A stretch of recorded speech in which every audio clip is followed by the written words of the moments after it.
Momento Ilustrações de vida com Deus. Um certo irmão, muito esforçado na obra de Deus, foi duramente criticado em sua congregação. Entristecido, foi embora para o seu sítio e ficou meses sem voltar à igreja. O pastor local, sentindo a falta daquele dedicado irmão, foi fazer-lhes uma visita. Sendo recebido em sua casa, o pastor entrou, pegou uma cadeira e colocou ao lado da lareira. Pegou uma outra cadeira e colocou ao seu lado e a sentou ali para aquecer, pois estava inverno. O irmão então sentou do seu lado. E o pastor, em silêncio, sem nada falar, pegou uma tenaz, tirou uma brasa do fogo e colocou cerca de 30 centímetros fora do fogo. Aquela brasa foi aos poucos perdendo a sua luz, o seu brilho, a sua glória, até ficou apenas fumegando, quase se apagando. Logo então, o pastor pegou a tenaz e devolveu novamente aquela brasa ao fogo. E instantaneamente aquela brasa voltou a brilhar. A glória veio sobre ela. A luz começou a radiar.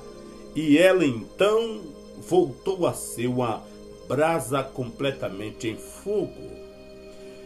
O pastor então levantou-se e aquele irmão levantou com ele para se cumprimentar.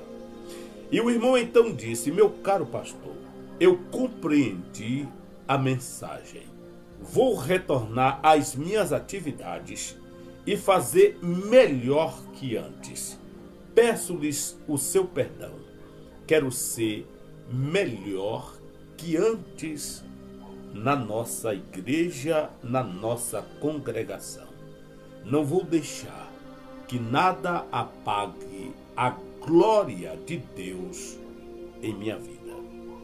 Meu caro irmão, se esta ilustração serve como uma base para áreas de sua vida, tome como ensino e faça melhor do que antes para Deus. A união é a base que sustenta a obra e todas as organizações. Se não tivermos união e na solidão, jamais poderemos fazer qualquer coisa. Dependemos um do outro. Precisamos viver em grupo, unidos em um único objetivo: servir ao reino de Deus. Que Deus lhe abençoe, em nome de Jesus. Momento Ilustrações de vida com Deus.